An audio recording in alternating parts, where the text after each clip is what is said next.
आज हम फरीदाबाद के रोशन नगर में हुए एक बेहद परेशान करने वाले मामले पर बात करेंगे, तनु सिंह हत्याकांड। जी।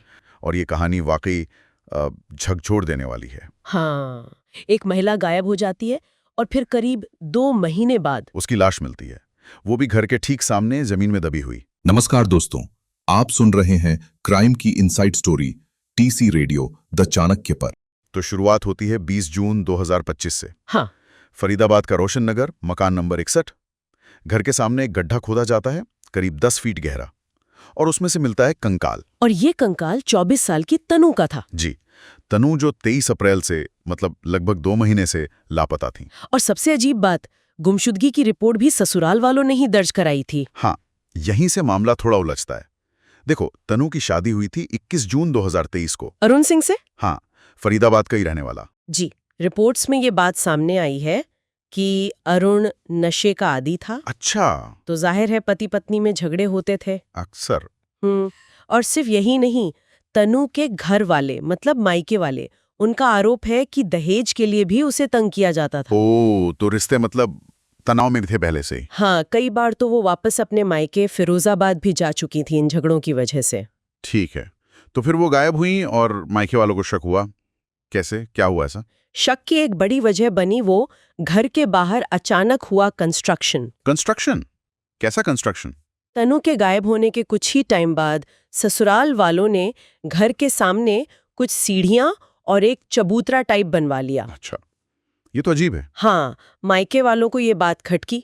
उन्हें लगा कि ये नॉर्मल नहीं है और उन्होंने पुलिस को ये बात बताई। और पुलिस ने फिर इस एंगल से जांच की? जी। पल्ला थाना पुलिस ने जांच शुरू की। उन्होंने पता किया तो सामने आया कि ससुर भूप सिंह, उसने पानी निकासी के लिए गड्ढा खुदवाया था। लेकिन फिर अचानक ही उसे भरवा भी दिया। भरवा दिया? हाँ, और जिस राजमिस्त्री ने वो ऊपर सीमेंटिंग और सीढ़ियां बनाई, उसने पुलिस को बताया कि भाई जब मैं आया गड्ढा तो पहले से भरा हुआ था, ऊपर ईंटें वगैरह रखी थी। अच्छा। भूप सिंह ने मिस्त्री से कहा कि वो पानी वाला प्लान बदल गया है, अब बस ऊपर से पक्का कर दो। ये तो मतलब शक गहराने वाली बात है। बिल्कुल बिल्कुल। इसी शक के आधार पर पुलिस ने फिर वहां खुदाई करवाई और 20 जून को कंकाल मिल गया। हाँ, मामला बहुत संगीन था तो फौरन फरीदाबाद क्राइम ब्रांच को सौंप दिया गया। और क्राइम ब्रांच ने क्या निकाला?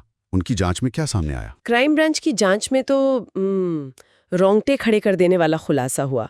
पता चला कि ये कोई अचानक हुई घटना नहीं थी। मतलब एक पूरी सोची समझी साजिश थी, और इसमें शामिल थे ससुर भूप सिंह, पति अरुण सिंह और सास सोनिया, तीनों। पूरा परिवार? हे भगवान! हाँ, प्लान ये था कि 22-23 अप्रैल की रात को पति अरुण ने अपनी पत्नी तनु और अपनी ही बहन काजल दोनों के खाने में नींद की गोलियां मिला दी।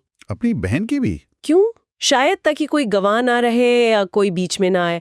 और सास सोनिया, वो उस वक्त एटा अपने मायके गई हुई थी। हो सकता है ये भी प्लान का हिस्सा हो। तो तनु और काजल सो गई फिर? उसके बाद ससुर भूप सिंह बहू तनु के कमरे में गया। हाँ। और आरोप है कि उसने पहले तनु के साथ बलात्कार किया। क्या?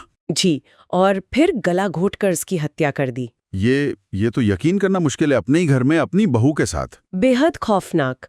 और इसके बाद उसी रात भूप सिंह और उसके बेटे अरुण ने मिलकर तनु की लाश को घर के सामने वाले गड्ढे में दफना दिया। और बहन काजल, उसे तो गोलियां दी थी? हाँ, देखो, पहली रिपोर्ट में यही था कि काजल को गोलियों के नशे की वजह से कुछ पता नहीं चला, वो बेहोश थी। लेकिन फिर कुछ और पता चला। 28 जून को एक और चौंकाने वाली बात सामने आई। क्या?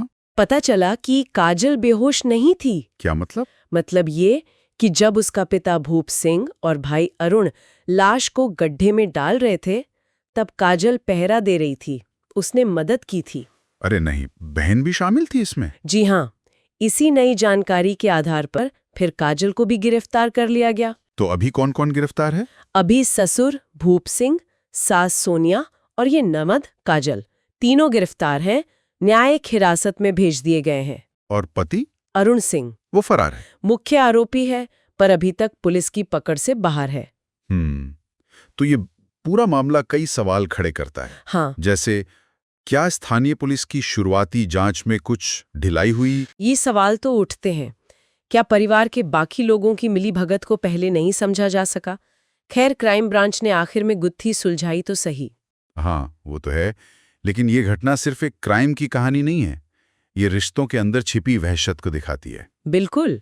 भरोसा कैसे टूटता है, लालच और वैशीपन किस हद तक जा सकता है, अपने ही घर में। सच में, ये सोचने पर मजबूर करता है कि बाहर से बिल्कुल सामान्य दिखने वाले परिवारों के अंदर कैसे कैसे अंधेरे राज हो सकते हैं। और ये भी कि आखिर वो कौन सी परिस्थितियां होती हैं या कौन सी सोच होती है जो अपनों को ही अपनों का दुश्मन बना देती है।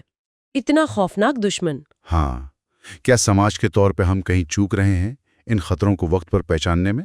ये सवाल जरूर सोचने वाला है, बहुत गहरा सवाल। सुनते रहिए क्राइम की inside story, TC radio the Chanakya पर।